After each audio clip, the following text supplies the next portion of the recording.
Good morning. Morning paper analysis కార్యక్రమానికి స్వాగతం. ముందుగా ప్రధాన పత్రికల్లోని ప్రధాన అంశాలను మనం చూద్దాం. ముందుగా మనం ఈనాడు దినపత్రికను తీసుకుందాం. ఈనాడు దినపత్రికలో ప్రధానంగా హైలైట్ చేసిన అంశం ఢీ అంటే ఢీ. ఈ వార్తని హైలైట్ చేశారు. ఇది వాస్తవంగా మన భారతదేశాన్ని చెప్పుకోదగ్గ అంశం ఇది. ఢీ అంటే ఢీ. ఎందుకంటే ఎంతసేపటికి ట్రంప్ భారత్ మీద విషయం కక్కుతానే ఉన్నారు, అయినా సరిపోవట్లేదు, ఇంకా ఏదో కిక్ కావాలని వెతుక్కుంటున్నాడు ఆయన. కాబట్టి ఇప్పటికీ 25% సుంకాలు విధించినటువంటి ట్రంప్ కిక్ సరిపోలేదు, ఇంకా కిక్ కావాలి. ఎందుకంటే కిక్ అంటే ఇక్కడ భారతదేశం గజగజ వణిగిపోయి ట్రంప్కి ఏదో క్షమాపణలు చెప్పి, లేదా ట్రంప్ దగ్గర ఏదో రాయబారాలు పంపి, ఏదో మిగతా దేశాల్లాగా అయ్యా నీ బాంచు అని అంటానని ఏదో చాలా ఎక్స్పెక్ట్ చేసింది ట్రంప్. కానీ మన భారతదేశం అలా కాదు.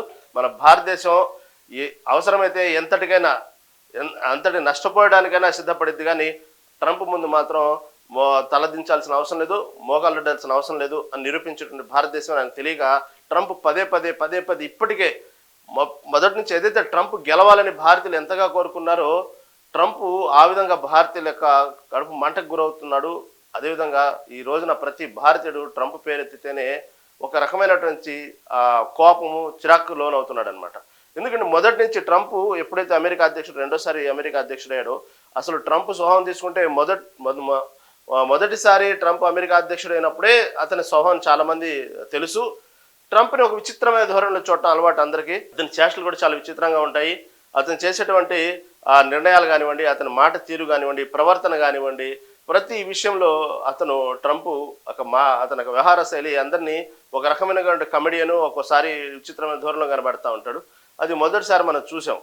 అయినప్పటికీ తర్వాత కొన్ని పరిణామాల వల్ల మళ్ళీ జో బైడెన్ అతని వయసు రీత్యా కొంత వయోభారం వల్ల జో బైడెన్ సరైనటువంటి ప్రణాళికలు లేక, అతని పరిపాలనలో సరిగా లేక, మళ్ళీ ఎక్కడో కొంత వ్యాపారులు కానివ్వండి, ఇటు రూరల్ ఏరియా, అమెరికాలో ఉన్న రూరల్ ఏరియాలో వీళ్ళందరూ కూడా మళ్ళీ ట్రంప్ వస్తే బాగుండు అనేటువంటి ఒక విధానాన్ని తీసుకొచ్చారు.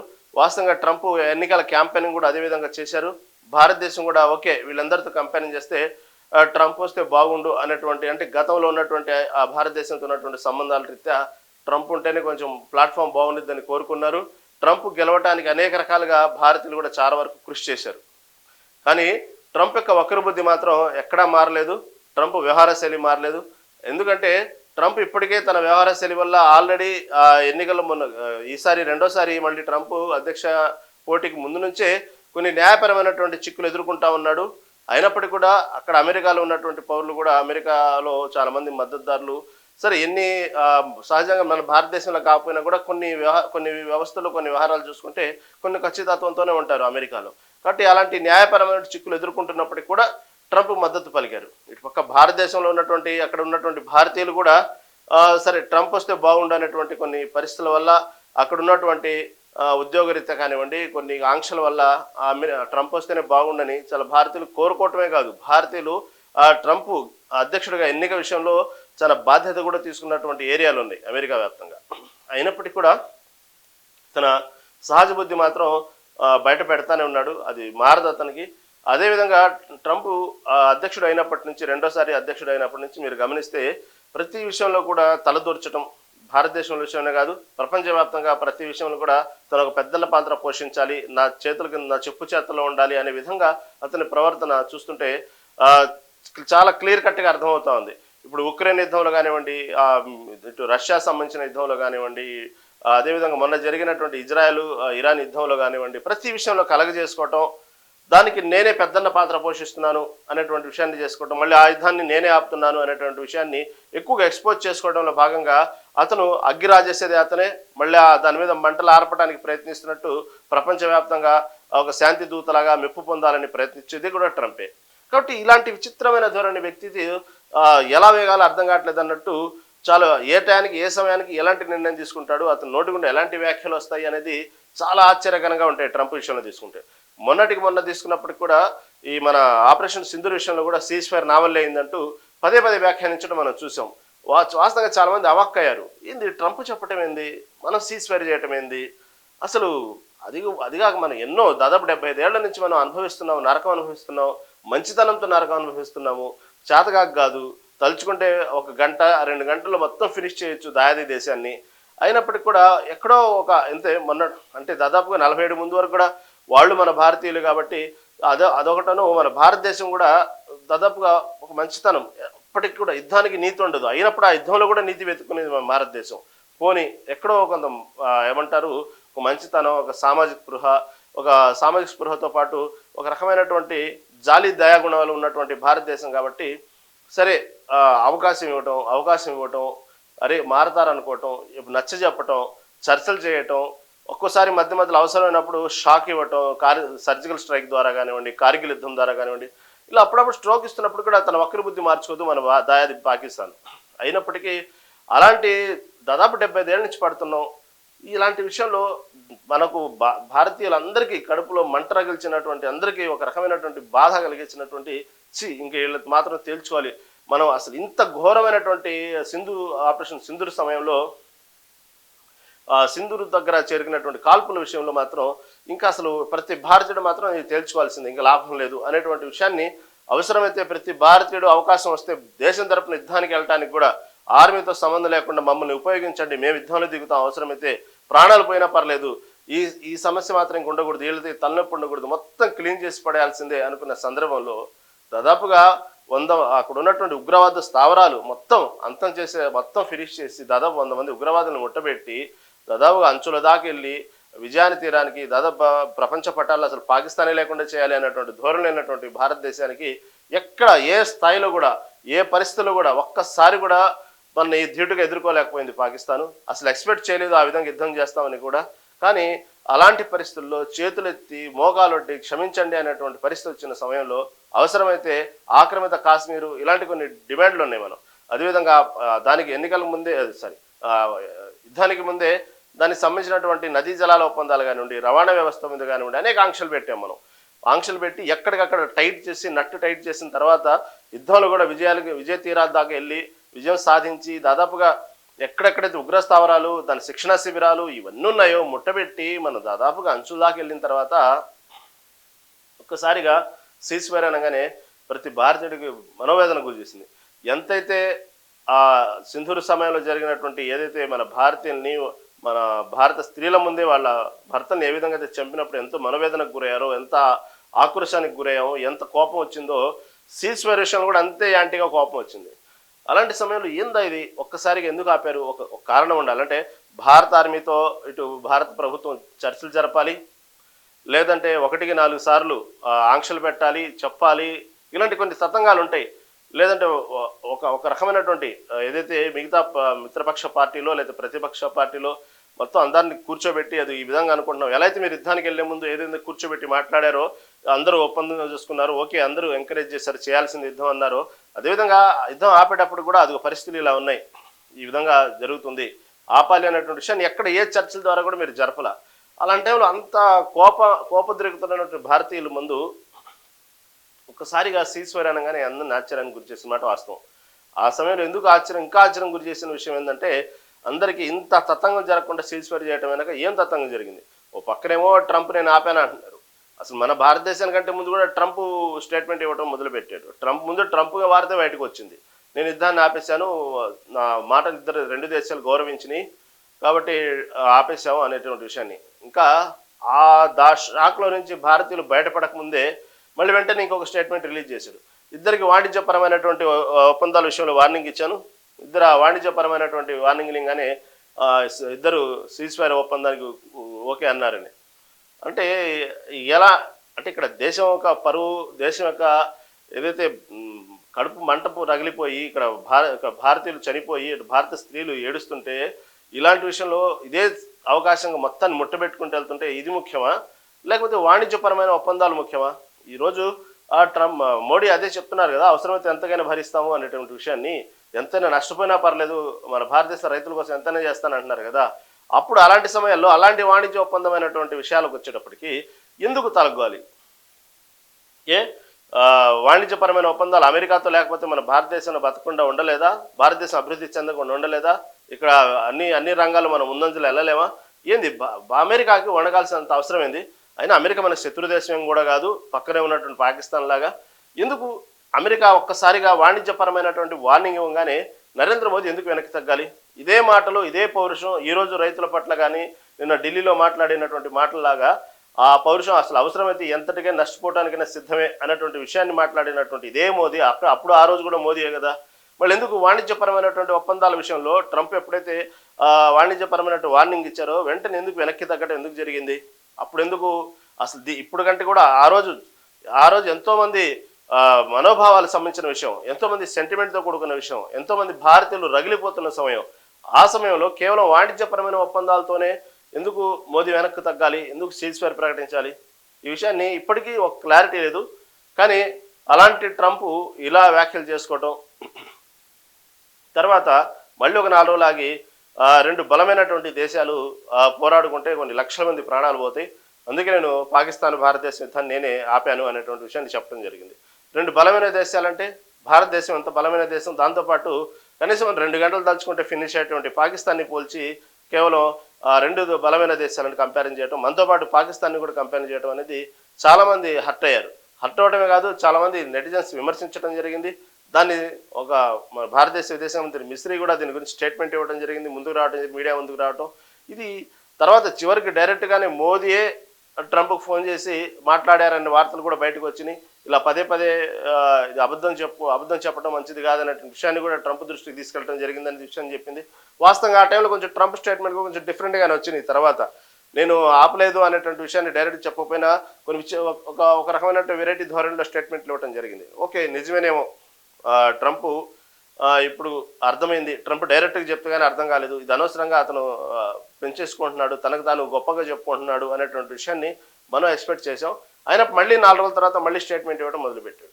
అంతేకాకుండా మన దాయాదేశమైనటువంటి పాకిస్తాన్లో ఏదైతే యుద్ధానికి కారణమైన యుద్ధం విషయంలో మాట్లాడినటువంటి భారీ బహిరంగ తొడ సవాళ్లు కొట్టినటువంటి ఆ వ్యక్తిని అక్కడ డిన్నర్కి ఆహ్వానించడం జరిగింది. అదే కార్యక్రమానికి నరేంద్ర మోదీని కూడా ఆహ్వానించడం జరిగింది. కానీ నరేంద్ర మోదీ ఆ టైంలో చాలా సమయస్ఫూర్తి ప్రదర్శించడం, భారతదేశ యొక్క ఔన్నత్యాన్ని ఇంకా పెంచుకునే విధంగా, భారతదేశ యొక్క గొప్పతనాన్ని, గౌరవాన్ని పెంచే విధంగా ప్రవర్తించారు. ఎందుకంటే ఇక్కడ ఇంతమంది సెంటిమెంట్తో, ఇంతమంది ఆడపిల్లలు, మన స్త్రీమూర్తులు ఏడుస్తుంటే ఇక్కడ సింధూరు విషయంలో చనిపోయి, అదేవిధంగా ఏదైతే పహల్గాం సంబంధించినటువంటి దగ్గర దాడుల్లో ఏదైతే పహల్గాం దగ్గర చనిపోయినటువంటి విషయంలో ఎంతోమంది స్త్రీమూర్తులు బాధపడతా ఇక్కడ వాళ్ళ యొక్క సింధూరాలు పోయి ఏడుస్తూ ఉంటే, అక్కడ వెళ్ళి పాకిస్తాన్తో లంచో డిన్నరో చేసినట్టయితే చాలా అపవాదు మూట కట్టుకున్నారు నరేంద్ర మోడీ. కానీ చాలా సమయస్ఫూర్తిగా నాకు అవసరం లేదు అనేటువంటి విషయాన్ని వాళ్ళకు అమెరికా ఆహ్వానించినప్పటికీ కూడా తిరస్కరించి మన భారతదేశంలో వేరే కార్యక్రమానికి హాజరవడం జరిగింది. అప్పుడు ఆ విషయంలో చెప్పడం జరిగింది, పహల్గాం దాడిలో మన భారత స్త్రీలు ఈ విధంగా ఎంతోమంది వాళ్ళ సింధూరాన్ని పోగొట్టుకున్నారు, అందుకే నేను ఆపరేషన్ సింధూర్ అని పేరు పెట్టాను, సరైన గట్టిగా బుద్ధి చెప్పే వాళ్ళకి అన్నటువంటి విషయాన్ని నరేంద్ర మోదీ చెప్తూ, ఇది నాకు ముఖ్యం, మీరు నాకు ముఖ్యం, నాకు ఈ గుజరాత్ ముఖ్యం, బీహార్ ముఖ్యం, కాబట్టి ఇలాంటి విషయాల్లో నేను ఈ కార్యక్రమాన్ని వదిలేసి నేను అతను పిలిచినటువంటి అమెరికా అధ్యక్షుడు ఏదో పిలిచాడని ఎగేసుకుంటూ వెళ్ళాల్సిన వ్యక్తిని కాదు అన్నటువంటి విషయాన్ని చెప్పి భారతదేశం యొక్క ఔన్నత్యాన్ని, భారతదేశ యొక్క గౌరవాన్ని పెంచారు మోడీ ఆ సమయంలో. అలాంటి ఈ విధంగా మొదటి నుంచి తీసుకుంటే ట్రంప్ విచిత్రమైన ధోరణి, విచిత్రమైన మాటలు, కేవలం భారతదేశం పట్లనే కేవలం టార్గెటెడ్గానే వ్యవహరిస్తున్నారు. అదేవిధంగా ఇక్కడ ఉన్నటువంటి భారతదేశంలో ఉన్నటువంటి భారతీయులు ఎవరైతే ఉన్నారో మన విద్యార్థులు అమెరికాలో ఆల్రెడీ యూనివర్సిటీలో సీట్లు సంపాదించి తొందరలో మేము అమెరికాకి వెళ్ళబోతున్నాము, అమెరికాలో చదువుకోబోతున్నాము అనేటువంటి ఆనందంలో, ఊహల్లో బతుకుతున్నటువంటి విద్యార్థులు కూడా ఇటీవలి ఎన్నో ఆంక్షలు పెట్టేసి వాళ్ళని అక్కడ రానికుండా చేయటం చేశారు.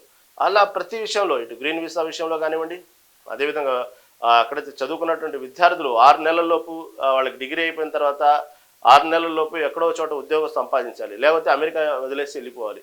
ఇలా గ్రీన్ కార్డ్ అనగానే మీరేదో తిష్టేసుకుని కూర్చోవాలనుకుంటున్నారో, గ్రీన్ కార్డుకి అంత బలమైనటువంటి పవర్ ఏం లేదు అనేటువంటి విషయాన్ని మళ్ళీ చూపించి ఒక రకమైనటువంటి టెన్షన్ వాతావరణం నెలకొల్పడం, ఇలా ప్రతి విషయంలో భారతదేశానికి ఏదో కేవలం టార్గెటెడ్గానే వ్యవహరిస్తున్నారు.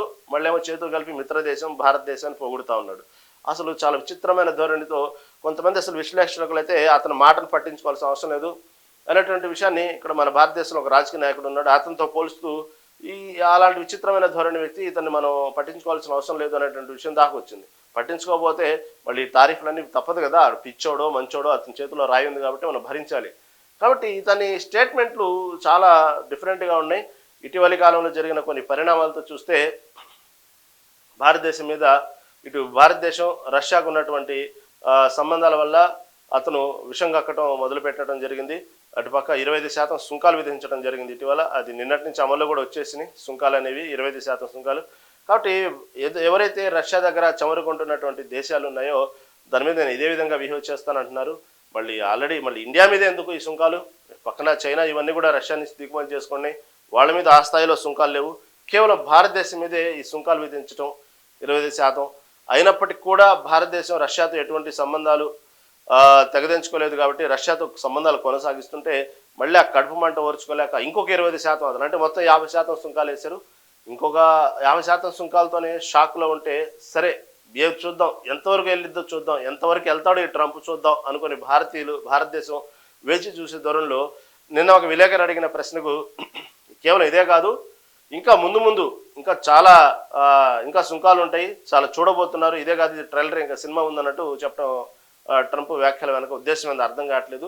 కేవలం భారతీయులనే ఇప్పుడు అనేక రకాల కేవలం ఇది సుంకాల విషయంలోనే కాదు, భారతదేశానికి అమెరికా ఉన్నటువంటి అనేక వాణిజ్యపరమైన సంబంధాలు కానివ్వండి, ఇటు భారతీయులు విద్యార్థులు అక్కడ చదువుకుంటున్నటువంటి సందర్భాలు కానివ్వండి, గ్రీన్ వీసా సంబంధించిన విషయాలు కానివ్వండి, ఇటు పక్క ఇంటర్వ్యూకి వెళ్ళాలంటే కూడా అమెరికాలో చదువుకోవడానికి ఇంటర్వ్యూకి వెళ్ళడానికి ఈ మధ్యకాలంలో ఎంతటి సమస్యలు చూస్తున్నామో మనకు తెలుసు. దాదాపు మనకు తెలిసిన చుట్టుపక్కల ప్రాంతాల్లోనే అమెరికా వెళ్ళాలి చదువుకోవాలంటే విద్యార్థులు ఎదుర్కొంటున్న సమస్యలు ఇక్కడ చేస్తున్నటువంటి ఎంబసీ దగ్గర ఉన్నటువంటి ఇంటర్వ్యూ విషయంలో దాదాపుగా రిజెక్ట్ అవుతుందంటే ప్రపంచవ్యాప్తంగా అమెరికా వెళ్ళడానికి దాంట్లో 10 మందిలో 7 భారతదేశానికి సంబంధించినటువంటి వీసాలు ఎక్కువ రిజెక్ట్ అవుతున్నాయి.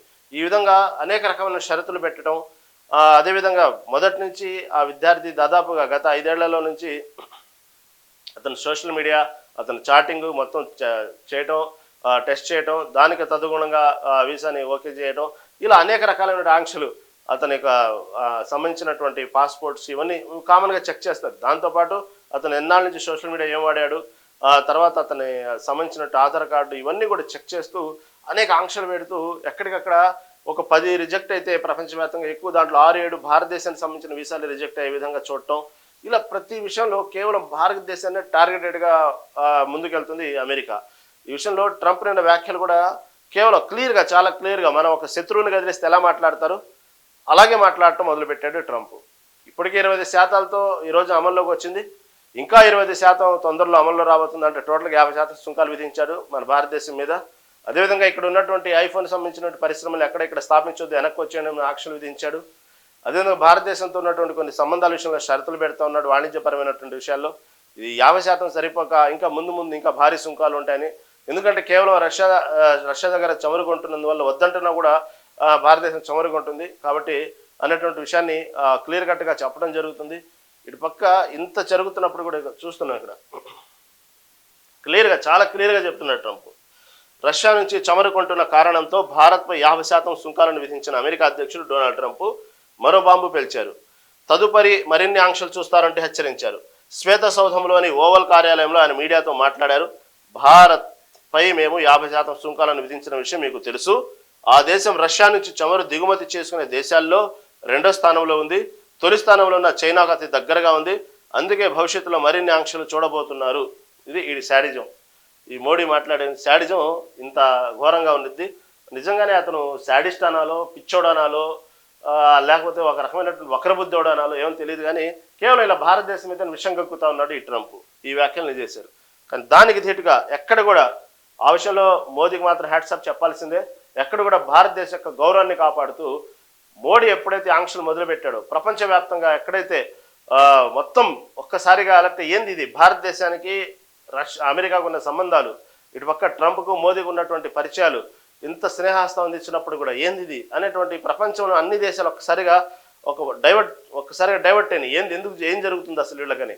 ఇలాంటి విషయంలో అందరికీ తెలిసేలాగానే నిన్న మోడీ ఢిల్లీలో ఎవరైతే వ్యవసాయ శాస్త్రవేత్త ఎంఎస్ స్వామినాథన్ శత జయంతి సందర్భంగా మోదీ చేసిన వ్యాఖ్యలు ప్రపంచవ్యాప్తంగా అందరికీ తెలిసేలా చెప్పారు. అంతేవిధంగా భారతదేశం ఉన్నటువంటి భారత యొక్క గౌరవాన్ని కాపాడుతూ ఎక్కడ కూడా ఇది భారతదేశం అనేది ఎవరికి భయపడది భారతదేశం అనేటువంటి విషయాన్ని ట్రంప్ చేసిన వ్యాఖ్యల పట్ల మోడీ వెంటనే కౌంటర్ ఇవ్వటం కూడా కావాలని ఇవ్వటం జరిగింది. ఇది వాస్తవం, అలా ఇవ్వాలి, టయానికి పంచిస్తేనే కానీ వాళ్ళకు అర్థం కాదు.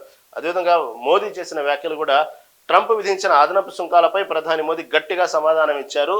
తమ రైతుల ప్రయోజనాల విషయంలో ఎప్పటికీ రాజీ పడబోమని, దానికి ఎంత మూల్యమైనా చెల్లించడానికి సిద్ధంగా ఉన్నామని స్పష్టం చేశారు. అంతేవిధంగా అవసరమైతే ఎంతటి బాధనైనా భరిస్తాము, రైతుల ప్రయోజనాలే మాకు అత్యంత ముఖ్యం, రైతులు, మత్స్యకారులు, డైరీ ఉత్పత్తిదారులు ప్రయోజనాల విషయంలో భారత్ ఎప్పటికీ రాజీ పడబోదు, వారిని కాపాడటం కోసం సుంకాల భారాన్ని సొంతంగా భరించడానికైనా సిద్ధం.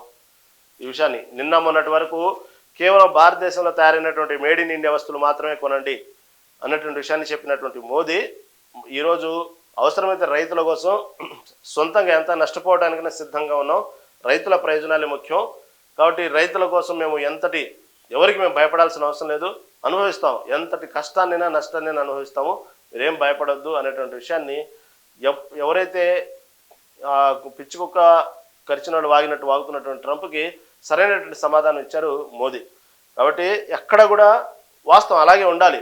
ఎందుకంటే మనం ఏమాత్రం తగ్గాల్సినంత అవసరం లేదు. భారతదేశం ఈరోజు అభివృద్ధి చెందిన దేశాల్లో ఒక దేశంగా ఉంది. అన్ని అభివృద్ధి చెందిన దేశాలతో పాటు మన భారతదేశం ఈరోజు ప్రతి విషయంలో ఐక్యరాజ్య సమితికి సంబంధించినటువంటి దేశాల్లో కూడా మన భారతదేశం గొప్పగా వాళ్ళు చూస్తున్నారు. మన భారతదేశం యొక్క పరిస్థితిని, భారతదేశం యొక్క నడవడిక, భారతదేశ యొక్క జీడిపిని, ప్రతి విషయంలో భారతదేశం మిగతా దేశాలతో వ్యవహరించే తీరు, ఇటుపక్క కొన్ని విషయాల్లో ఏదైతే శత్రు దేశాల పట్ల కూడా వ్యవహరించే తీరు, అదేవిధంగా వేరే దేశాలు యుద్ధం చేసుకున్నప్పుడు భారతదేశం శాంతి కోరుకునే విధానము, ఇలా ప్రతి విషయంలో ఐక్యరాజ్య సమితిలో ఉన్నటువంటి మిగతా దేశాల్లో ఉన్న దేశాలతో పోల్చుకుంటే భారతదేశ ఔన్నత్యాన్ని వాళ్ళు చాలా అబ్జర్వ్ చేస్తున్నారు, భారతదేశ గొప్పతనాన్ని చూస్తున్నారు ఈరోజు ప్రపంచవ్యాప్తంగా. కాబట్టి ఎక్కడ కూడా మనం ఎందుకు తగ్గాలి?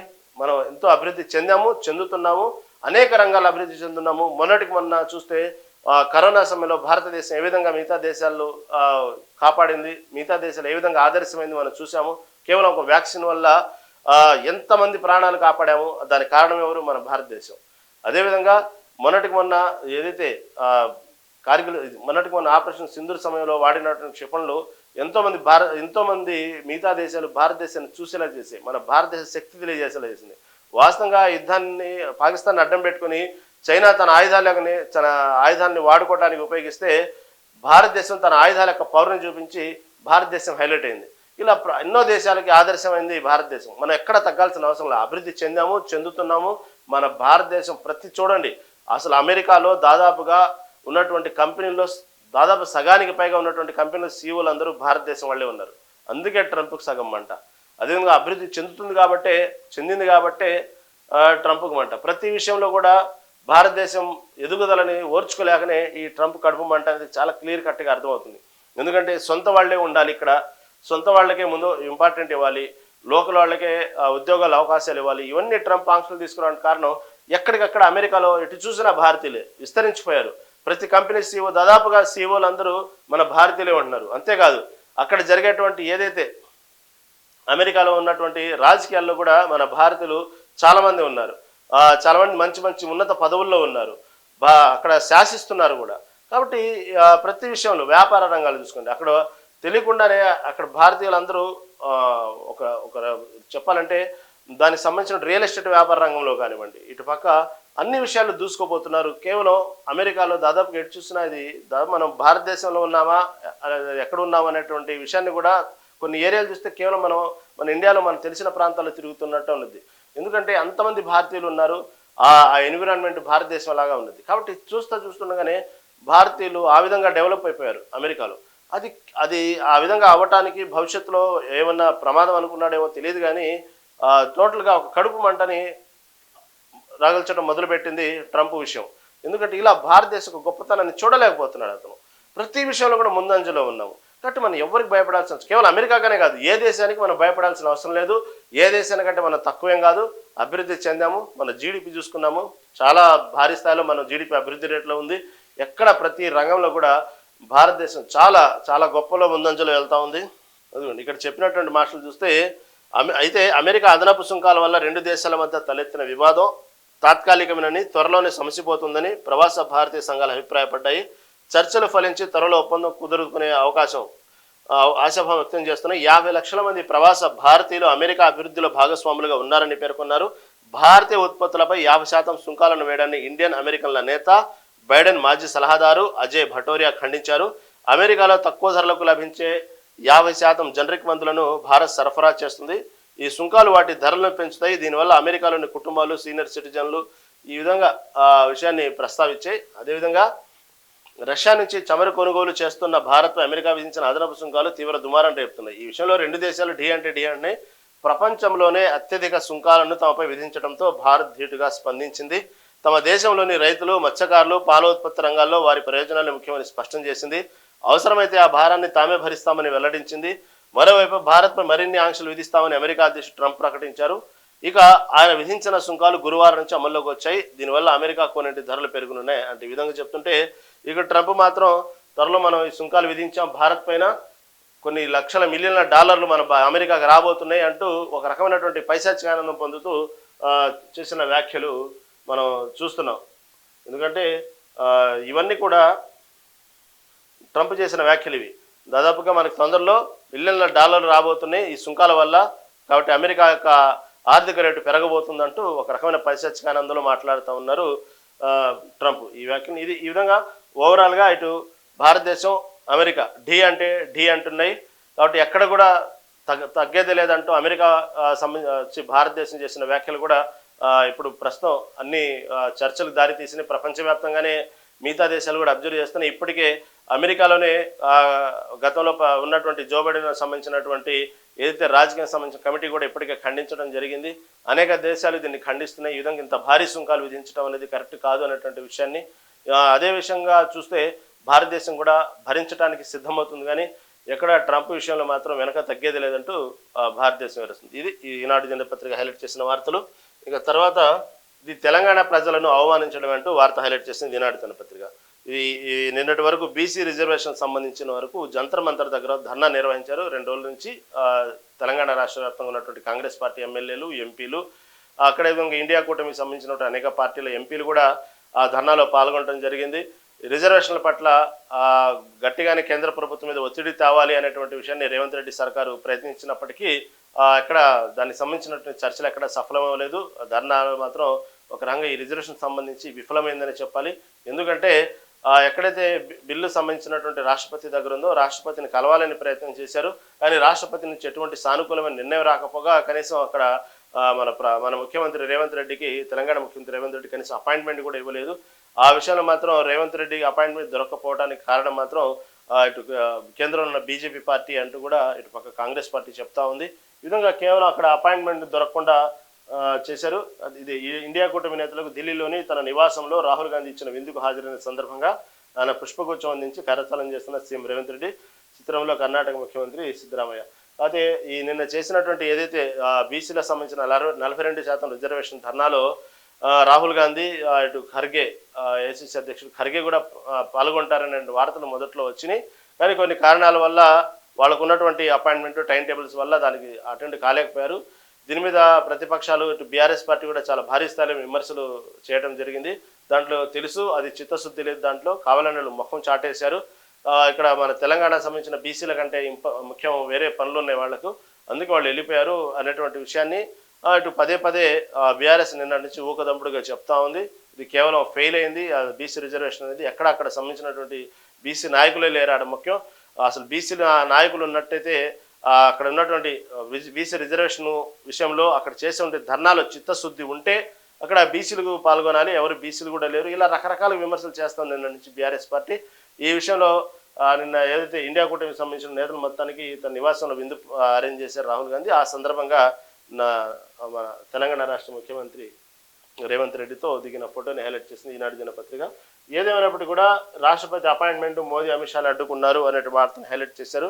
నిన్న ఏదైతే రాష్ట్రపతిని కలవడానికి ఇటు రేవంత్ రెడ్డితో పాటు ఎంపీలు వీళ్ళందరూ చాలా ప్రయత్నం చేశారు అపాయింట్మెంట్ కోసం. కానీ అపాయింట్మెంట్ రాష్ట్రపతి మాత్రం ఇవ్వలేదు. ఎందుకంటే రాష్ట్రపతి దగ్గరే ఉంది ఆ బిల్లుకి సంబంధించింది, ఏదైతే 42% రిజర్వేషన్ సంబంధించింది. కాబట్టి రాష్ట్రపతి నుంచి సానుకూలమైన నిర్ణయం రావాలని కేంద్రం మీద ఒత్తిడి తెచ్చినప్పటికీ ఎటువంటి సానుకూల నిర్ణయం రాలేదు.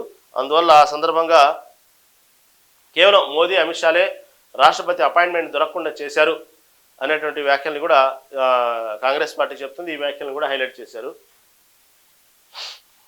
తర్వాత ఇతర రాష్ట్రాల్లో ముస్లిం రిజర్వేషన్ ఇచ్చి ఆ పేరుతో తెలంగాణ బిల్లును అడ్డుకున్నారు. నిన్న కిషన్ రెడ్డి చేసిన వ్యాఖ్యల వల్ల ఈ వార్తను హైలైట్ చేసింది ఈనాడు దినపత్రిక.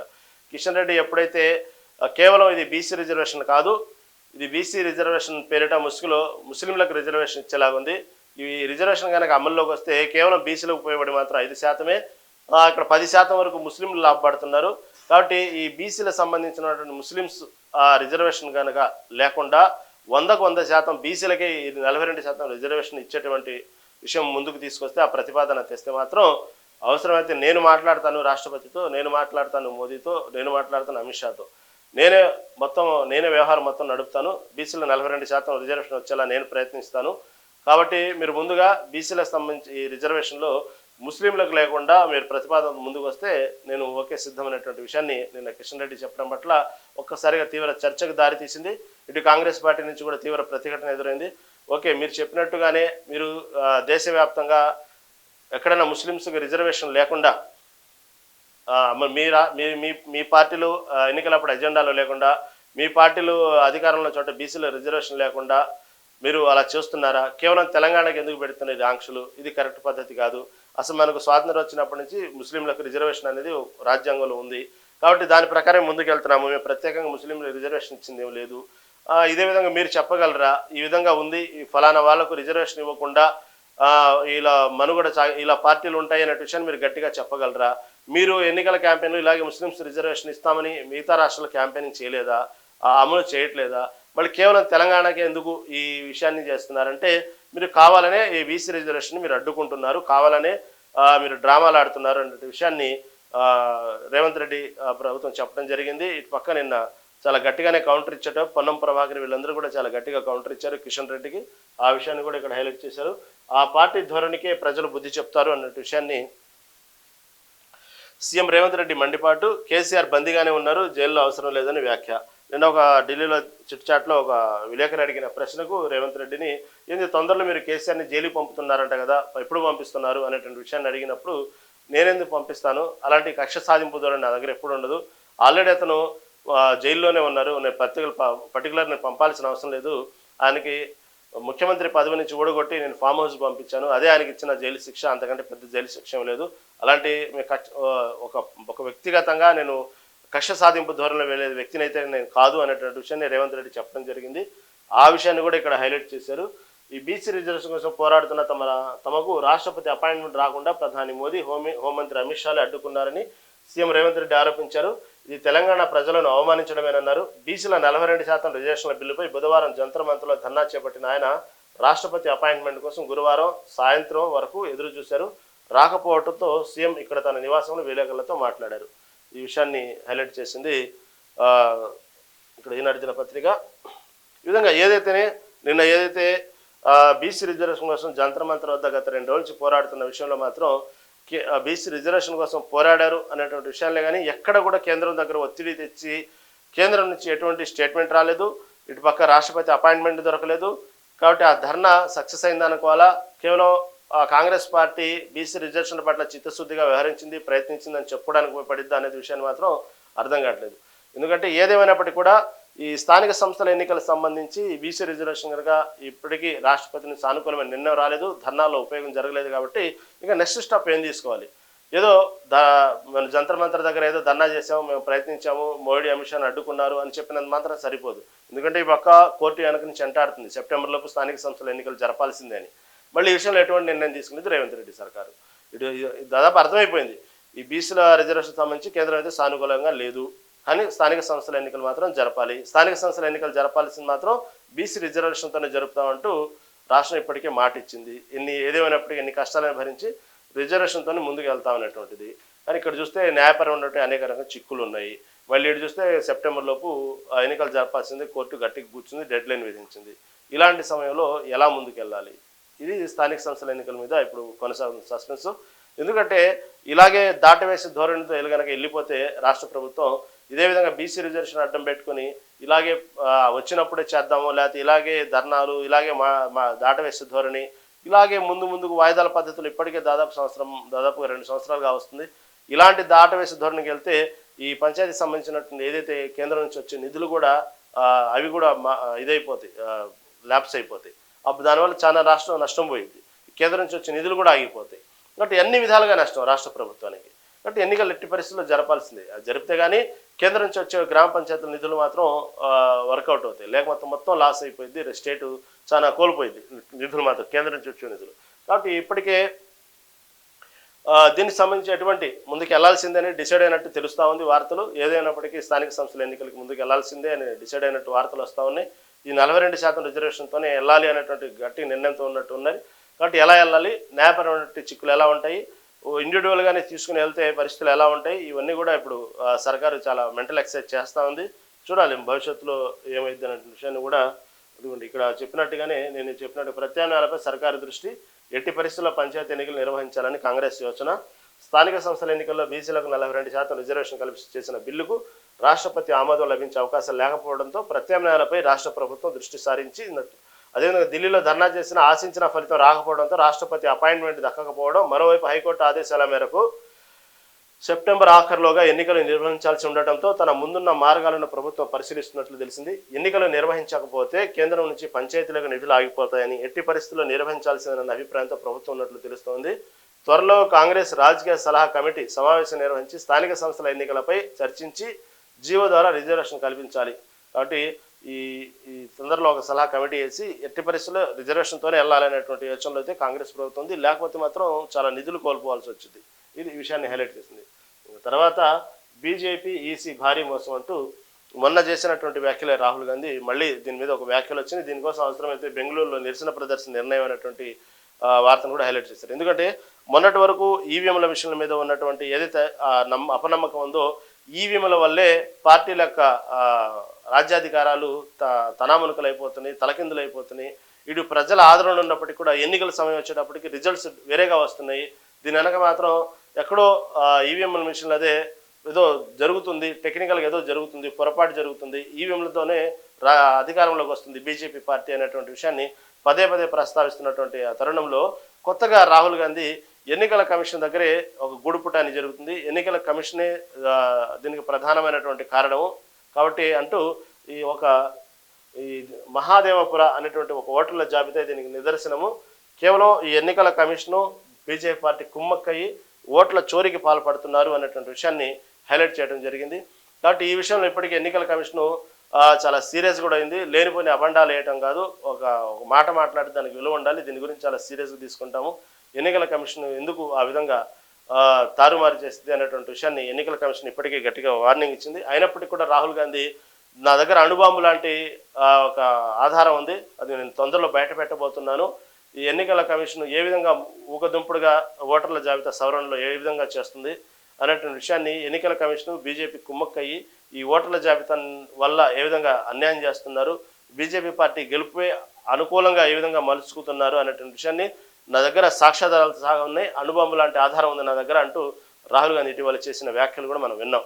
దీనికి సంబంధించి రేపు బెంగళూరులో ఈరోజు బెంగళూరు నిరసన ప్రదర్శనకు నిర్ణయించుకున్నట్టు తెలుస్తోంది. దీని గురించి రాహుల్ గాంధీ నిర్ణయం తీసుకుంది. కాబట్టి ఈ ఎన్నికల కమిషన్ సంబంధించి రాహుల్ గాంధీ చేసే ఆరోపణలు మాత్రం అదేంది అణుబాంబు లాంటి ఆధారం ఏముంది అనేటువంటి విషయాన్ని మాత్రం ఇది ఎక్కడో కొంత ఉత్కంఠభరితంగానే ఉంది. ఎన్నికల కమిషన్ చాలా గట్టిగా వాదిస్తున్నప్పటికీ రాహుల్ గాంధీ వ్యాఖ్యల వెనుక ఏదో ఒక అర్థం ఉంది, ఏదో దానికి సంబంధించి ఆధారం లేకపోతే ఆ విధంగా రాహుల్ గాంధీ మాట్లాడరు అనేటువంటి విషయాన్ని కూడా మిగతా పార్టీలు కూడా ఎక్కడో కొంత ఉత్కంఠభరితంగానే ఎదురు చూస్తూ ఉన్నాయి. ఇటు బీజేపీలో కూడా కొంత అంతర్మతనం మొదలైంది.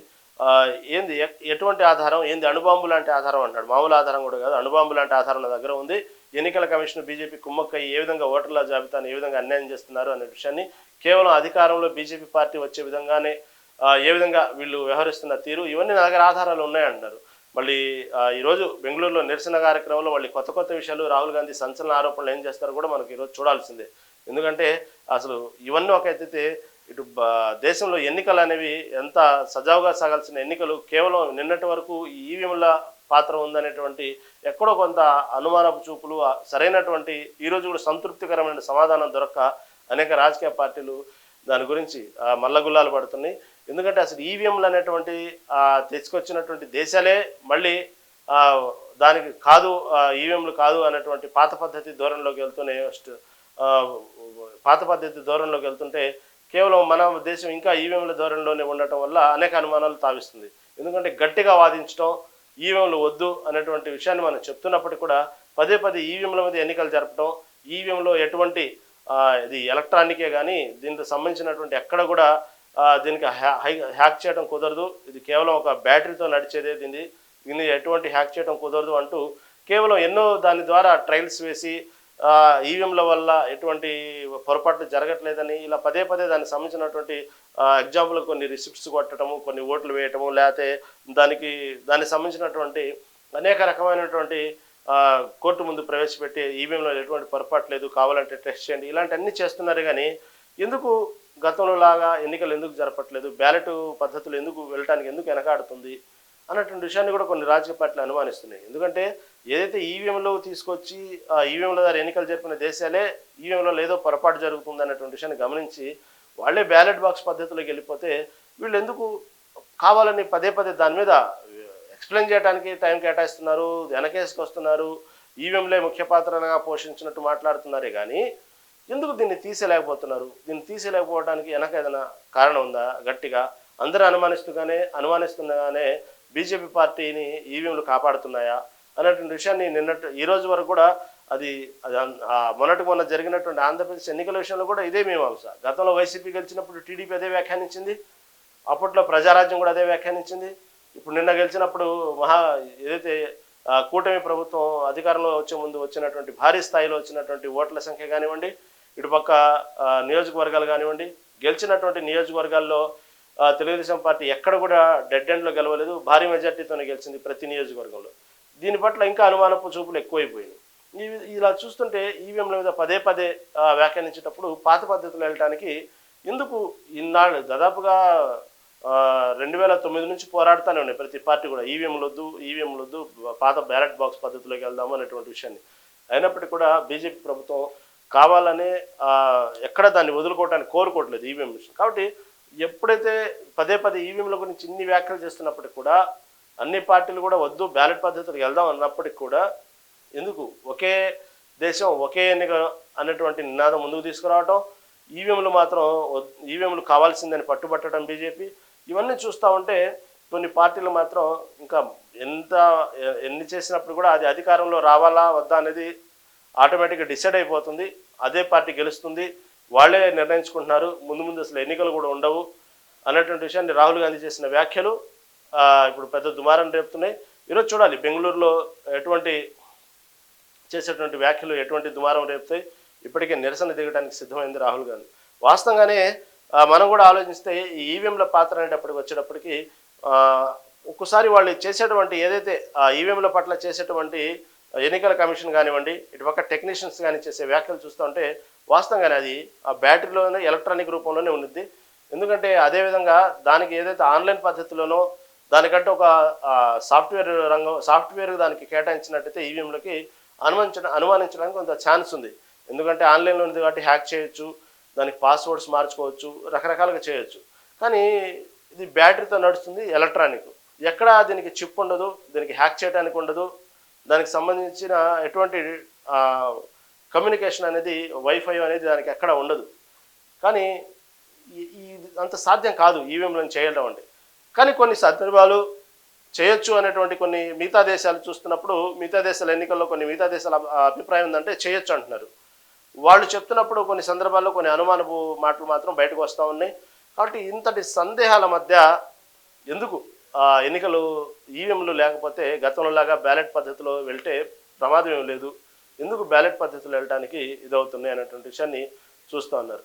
నిన్న చూసుకుంటే కొన్ని ఏదైతే లోకల్ బాడీ ఎలక్షన్లో కూడా నిన్న కొన్ని గుజరాత్ బీహార్ ఎన్నికలు చూస్తున్నప్పుడు కూడా బ్యాలెట్ పద్ధతులు వెళ్ళినాయి కొన్ని. మళ్ళీ అక్కడ కూడా బ్యాలెట్ పద్ధతులు ఉన్నప్పటికీ స్థానిక సంస్థల ఎన్నికల్లో కొన్ని రాష్ట్రాల్లో బీజేపీ ముందంజలో ఉంది. మళ్ళీ అలాంటప్పుడు అక్కడ ప్రజల అభిప్రాయం తీసుకుంటే బీజేపీ పట్ల ఆదరణ ఉంది, వాళ్ళు అక్కడ ఈవీఎంల పాత్ర ఏం లేదు, అయినా బ్యాలెట్ పద్ధతిలోనే గెలిచారు. ఇలా చూస్తుంటే వాస్తవా మళ్ళీ ఈవీఎంలు అనేవి పాత్ర ఏమి లేదా, నిజంగానే బీజేపీ పట్ల దేశవ్యాప్తంగా మంచి ఆదరణ ఉందా అంటే ఏమో, దానికి ఏది నిజం ఏది అబద్ధం అని చెప్పే పరిస్థితి లేదు. నిన్న ఆంధ్రప్రదేశ్ ఎన్నికల్లో చూసుకుంటే దాదాపుగా జగన్ పెట్టినటువంటి పథకాల వల్ల నేను సిద్ధమైనటువంటి సభలోకి వచ్చినటువంటి జనాన్ని చూసి, ఇటు జగన్ ప్రవేశపెట్టిన పథకాలు చూసి వచ్చినటువంటి జనాన్ని చూసి మళ్ళీ జగన్ అధికారంలోకి వస్తారనే అపోహలో చాలామంది ఉన్నారు. కొన్ని సర్వేలు అయితే మొత్తం జగనే వచ్చేస్తారని చెప్పినాయి, కొన్ని సర్వేలు ఓకే కూటమి కూడా వచ్చిందని చెప్పినాయి. కానీ గెలిచిన తర్వాత ఒక్కసారిగా 11 సీట్లు వచ్చేటప్పటికి ఎవరు అందరూ అవాక్కైపోయారు. ఇటు పక్క తెలుగుదేశం పార్టీ కూడా 11 సీట్లు వస్తాయి, ఇంత భారీ మెజార్టీ మనకు వచ్చిందని వాళ్ళు ఎక్స్పెక్ట్ చేయాలి. అది వాస్తవం, వాళ్ళ నాయకులు చెప్పిన స్టేట్మెంట్ ఇది, నేను చెప్పేది కాదు. ఇటు పక్క జగన్ పార్టీ కూడా 11 సీట్ల పరిమితం అవుతారని వాళ్ళు ఎక్స్పెక్ట్ చేయాలి. సరే, అదొక ఎత్తు అయితే తర్వాత గెలిచిన తర్వాత చూసుకుంటే ప్రతి నియోజకవర్గంలో దాదాపు 2,000 3,000తోనో బయటపడేటువంటి నియోజకవర్గాల్లో కూడా 20,000 మెజార్టీ 30,000 మెజార్టీ రావడం పట్ల కూడా కొంతమంది ఒక్కసారిగా షాక్కు గురయ్యారనమాట. ఇది ఇంతటి గ్రౌండ్ లెవెల్లో ప్రజల్లో అంత సైలెంట్గా ఓటింగ్ జరిగిందా? అంత వ్యతిరేకతగా ఉన్నారా జగన్ మీద? జగన్ మీద అంత వ్యతిరేకత రావడానికి ఎన్నికల చివరి రోజు వరకు కూడా ఆయన ఇచ్చినటువంటి పథకాలు ఫలాలు పొందిన వాళ్ళే, లేదా జగన్ 10 సంవత్సరాలు ఏం పరిపాలించలేదు, కేవలం 5 సంవత్సరాలు మాత్రమే పరిపాలించాడు. అప్పటికి అంత వ్యతిరేకత, అంత భారీ స్థాయిలో వ్యతిరేకత మూటగట్టుకుని కూటమి ప్రభుత్వానికి బహిరంగంగా ఇంత గ్రౌండ్ లెవెల్లో సీక్రెట్గా ఎక్కడ చూసినా సర్వేల్లో చూస్తేనేమో వైసీపీ వచ్చే విధంగా, కానీ సైలెంట్గా ఓటింగ్గా ఎవరికి చెప్పకుండా జరిగిందా? అందరు ఓటర్లందరూ అదే మైండ్ సెట్తో ఉన్నారా అనటానికి కూడా సరైనటువంటి ఆధారం ఇది అవుననొచ్చు, నిజం అనొచ్చు, అది మనం ఏం చెప్పలేము. ఎందుకంటే అదే కనుక జగన్ కనుక గెలిచినట్టయితే అంతటి పథకాలు, భారీ స్థాయిలో ఇచ్చిన పథకాలన్నీ కూడా మిగతా రాష్ట్రాలు అమలు చేసాయి, జగన్ని ఫాలో అయ్యి అన్ని దేశాలు.